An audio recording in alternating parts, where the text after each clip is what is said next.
네, 여러분 안녕하십니까. 오늘 윤석열 대통령이 기자회견을 갖습니다. 키워드는 국민 공감입니다. 디올백 의혹 등에 대해서는 수사 협조 뜻을 밝히고 해병대원 특검은 조건부로 수용하는 것 아니냐 이런 얘기가 나오고 있습니다. 오늘 기자회견은 윤 대통령 취임 이후 두 번째 갖는 회견입니다. 참모들에게 이렇게 말했습니다. 정책이든 현안이든 국민과 공감하는 것이 가장 중요하다. 국민 공감. 오늘 기자회견의 키워드입니다. 예를 들면 법리적인 설명을 하기보다는 포구 실종자 수색에 나섰다가 급류에 휩쓸려 순직한 최상병 사건 처리 과정에서 의혹이 불거진 데 대해 유감을 표명할 것으로 알려졌습니다. 그리고 이것을 조건부 수용하는 쪽으로 의사를 밝힌다. 이런 내용입니다. 즉 야당이 요구하는 이 특검법이 국회를 통과를 했는데 이걸 조건부로 수용하겠다는 것은 공수처 수사가 끝난 뒤 그리고 여야가 합의하면은 최상병 특검법 받아들인다. 이런 뜻이 되겠습니다. 다음에 김건희 여사와 관련된 디올백 수수 의혹, 도이치모터스 주가 조작 연루 의혹 이런 것에 대해서는 수사에 성실히 협조하겠다.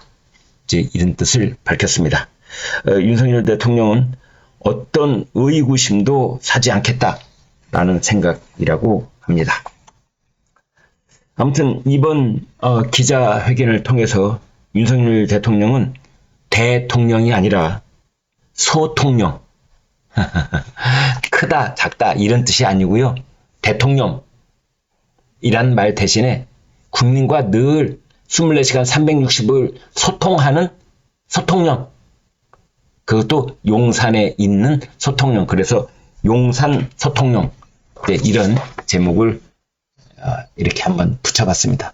용산 소통령 될 기회, 용산 소통령. 이제 오늘부터는 윤 대통령을 용산 소통령이라고 불러달라. 이런 내용입니다. 새로운 키워드로서 꽤 쓸만하다. 이런 반응이 지금 나오고 있습니다. 국민 공감 얻어야 한다.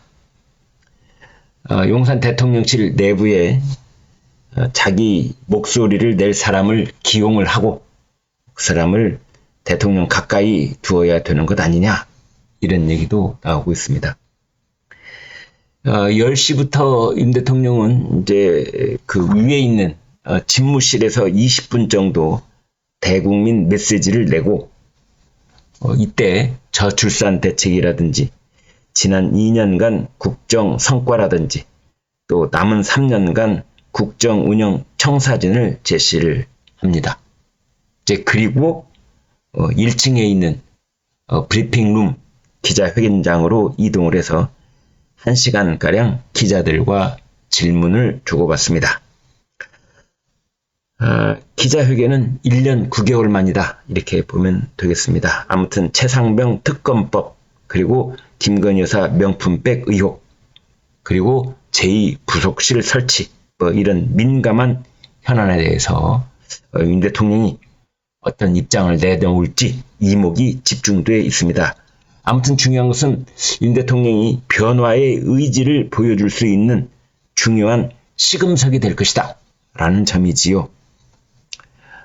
방금 말씀드린 소통령, 용산에 있는 소통령, 이러한 이미지, 그 다음에 달라진 국정 기조, 야권과의 협치, 이제 이런 모습을 보이는 것이 관건이다.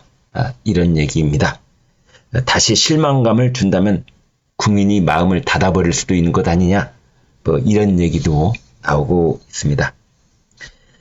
아무튼 이 중앙일보가 국내 전문가 10사람과 인터뷰를 한 종합 결과를 보도하기도 했는데 윤석열 대통령 지난 2년 소통, 통합 이런 쪽으로는 미흡하다라는 낮은 점수를 받았지만 외교 안보 분야, 특히 한미일 협력 강화 이런 데서는 높은 점수를 받았습니다.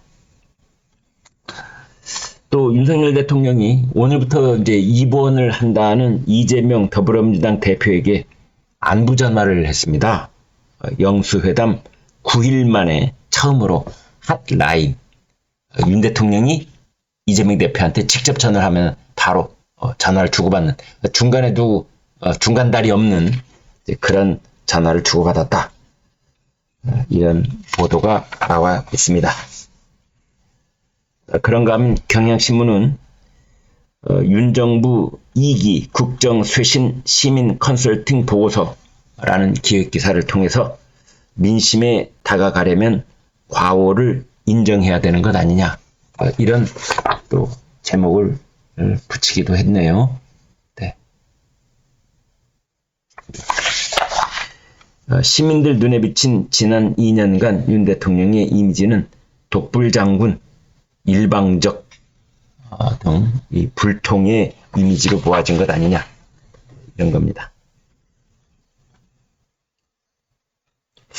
검찰이 말이죠, 한동훈 전 국민의힘 비대위원장 딸이 부모 찬스로 뭔말을 했다더라, 뭐 이런 의혹을 보도한 한겨레 기자들을 수사하고 있는 것으로 밝혀졌습니다. 한겨레 신문 5명에 대해서 명예훼손 혐의로 수사를 하고 있습니다. 경찰이 이전에 앞서 무혐의로 불송치한 사건인데 검찰이 다시 수사를 하고 있습니다. 검찰이 한동훈 전 국민의힘 비상대책위원장 딸의 이른바 부모 찬스 의혹을 보도한 한겨레 신문 기자들을 수사 중인 것으로 확인됐습니다. 고소인 한동훈 전 위원장이 경찰의 불송치 결정에 대해 이의 신청을 하면서 검찰이 수사를 맡게 된 것입니다. 검찰이 윤석열 대통령 명예훼손 사건에 이어서 한동훈 전 위원장 명예훼손 사건도 수사를 하고 있는 셈입니다. 서울중앙지검 형사 1부는 한동훈 전 위원장이 출판물에 의한 명예훼손 혐의로 한겨레 신문 기자 3명과 보도 책임자 2명을 고소한 사건을 배당받아 수사 중입니다. 한겨레 신문은 2022년 5월 한동훈 전 위원장이 법무부 장관 후보자일 때 그의 딸이 대학 진학에 활용할 스펙을 쌓기 위해 엄마 찬스로 기업으로부터 노트북 50여 대를 후원받아 복지관에 기부한 의혹 등을 보도한 바 있습니다. 한동훈 전 위원장은 보도 당일 바로 그 의혹을 부인하면서 기자 등을 경찰에 고소했습니다. 한동훈 전 위원장은 당시에 딸의 이름으로 기부했다는 한겨레 보도는 사실이 아니다 라면서 정상적인 봉사활동을 무리한 프레임 씌우기로 폄훼한 것이라고 반박을 한 바 있습니다. 당시 기자들은 한동훈 전 위원장의 딸의 미국 언론 인터뷰, 그리고 보육원 관계자, 기업 임원과의 통화를 근거로 기사를 작성했다, 이렇게 밝힌 바 있습니다. 기부자 명의가 잘못 보도된 부분은 한동훈 전 위원장이 반박한 뒤에 다음날 바로 정정 보도를 한 바 있습니다.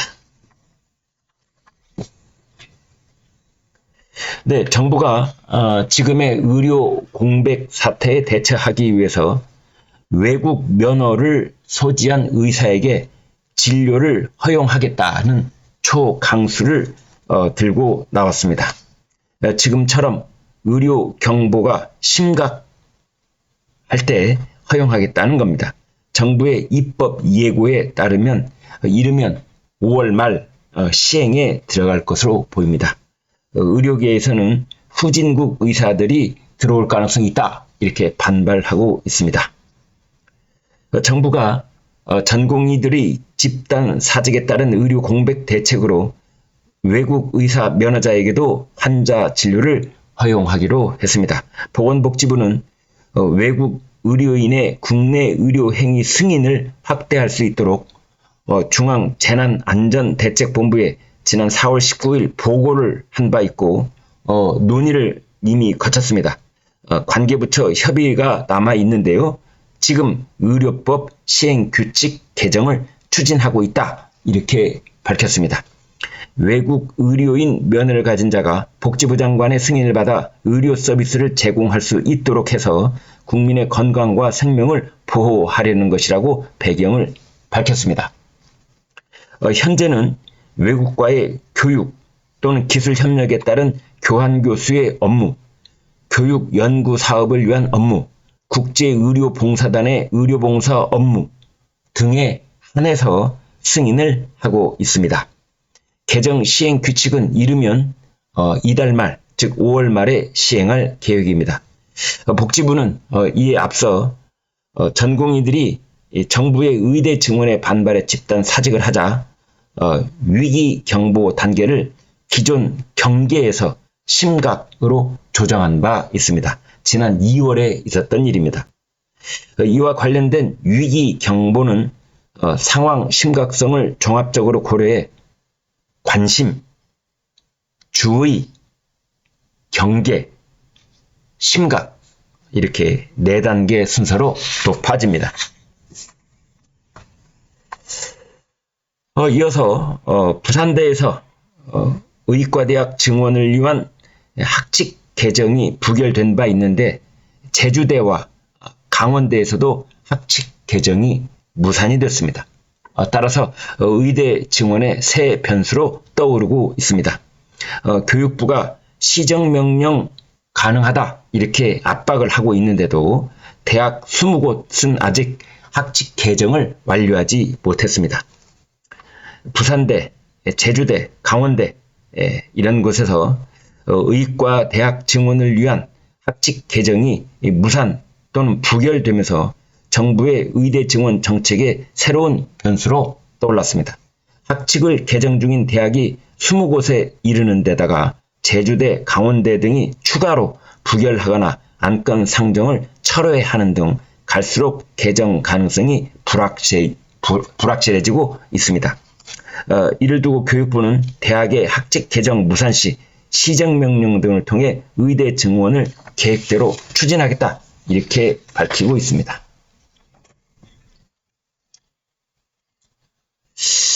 지금 우리 네이버 포털 사이트 네이버가 일본의 라인 LINE 라인이라는 이제 우리로 치면 카카오톡에 해당되는 것을 절반을 공동 소유하고 있는데 일본이 이것을 끝내 밀어내는 조치를 진행하고 있다. 이런 보도가 지금 연일 계속되고 있습니다. 그 라인 야후의 CEO가 이렇게 밝혔습니다. 소프트뱅크 손정의도 지분 조정을 최우선 해결하겠다 강조했다. 이런 얘기를 하고 있습니다. 일본 정부에 이어서 라인 야후 CEO도 전방위로 압박을 하고 있는 셈입니다. 한국 측의 신중호 임원이 이사회에서 빠졌습니다. 일본 국민 메신저 라인 야후가 네이버 지우기에 본격 착수를 했다. 이렇게 볼 수 있는 겁니다. 최근에 개인정보 유출로 일본 정부에서 강력한 시정조치 요구를 받고 있는 가운데 라인 야후가 네이버와 유탁 관계를 종료하고 이사회의 유일한 한국인 임원도 배제를 했습니다. 이 회사의 모회사인 A홀딩스는 한국 네이버와 일본 소프트뱅크가 절반씩 지분을 갖고 있는데 조만간 양사 지분 관계도 정리될 가능성이 크다는 전망이 나오고 있습니다.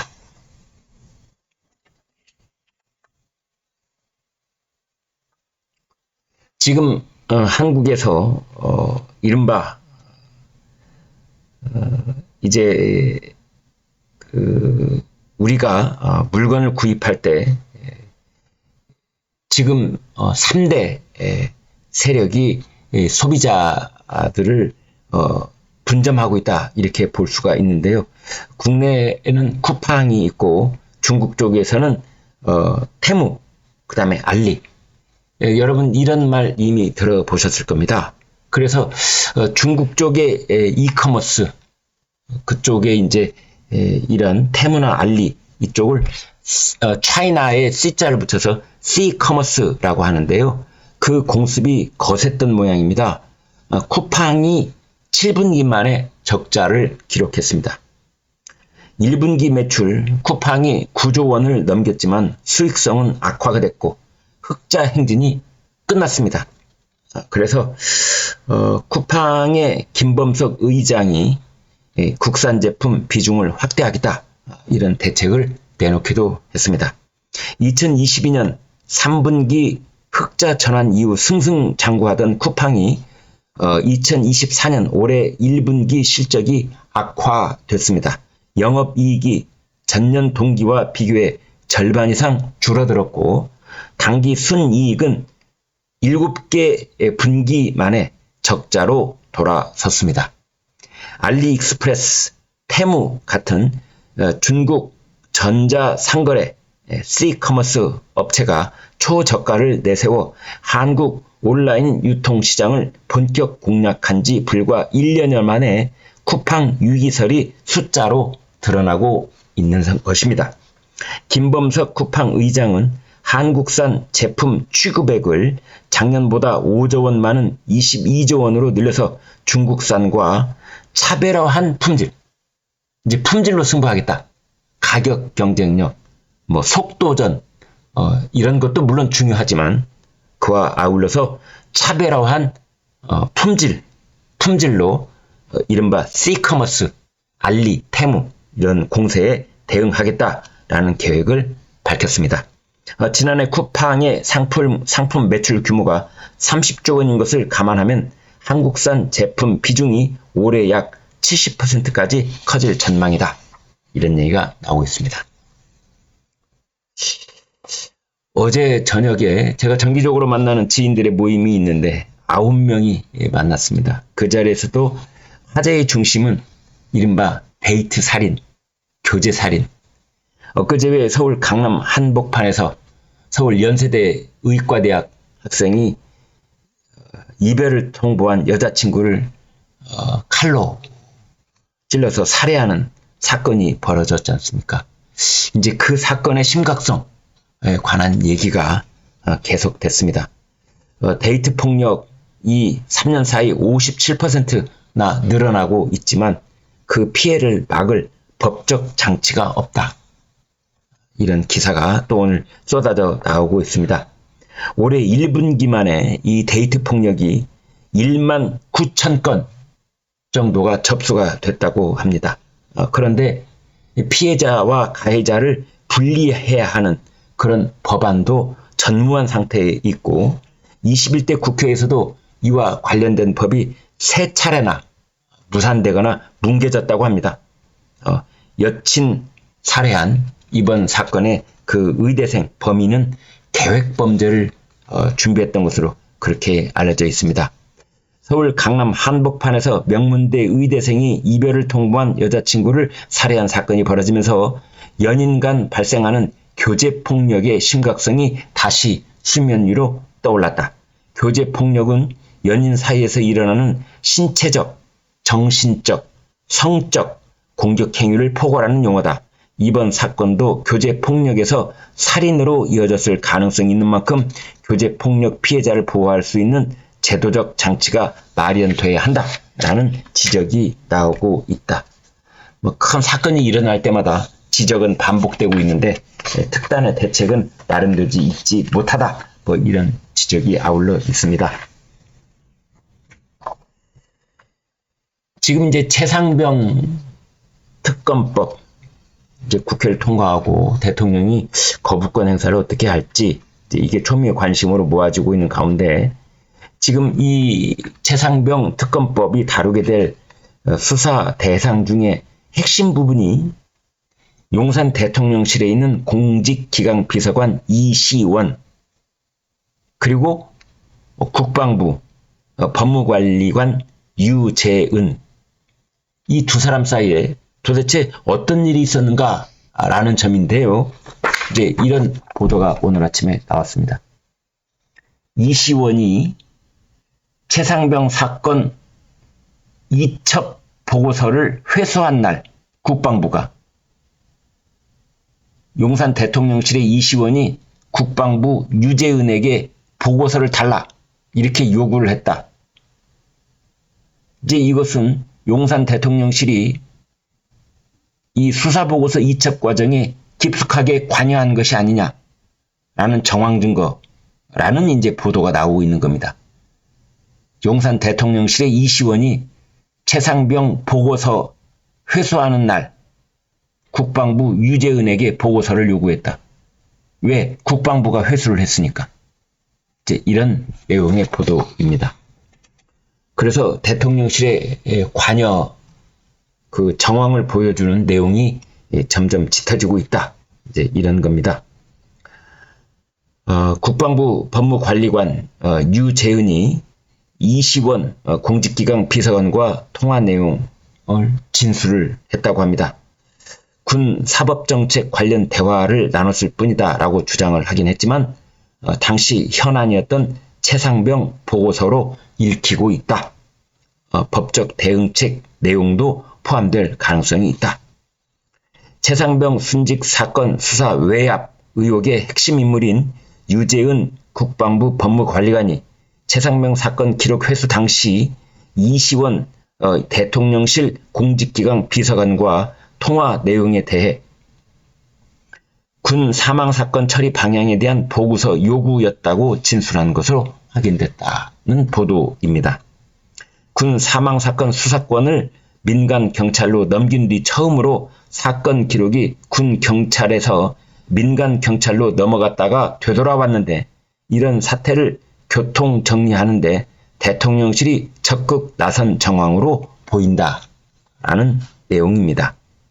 자, 이것은 이제 지금 그 여러 언론들이 의혹으로 제기하고 있는 이른바 VIP 경로설, 즉 윤 대통령이 회의에 크게 화를 냈다는, 왜 여기에 해병대 1사단장까지 기소 의견으로 업무상 과실치사 혐의로 보고가 돼야 되느냐라는 지적을 했다는 그 의혹과 관련이 있는 셈입니다.